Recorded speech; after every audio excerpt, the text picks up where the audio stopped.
गर्दै दिन साल महिना बितिसकेछ न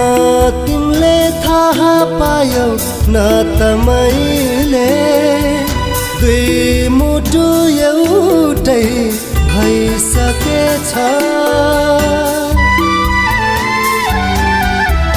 जाउँ हिँडा पिरातीको गाउँ कुरा काट्ने कोही नभएको ठाउँ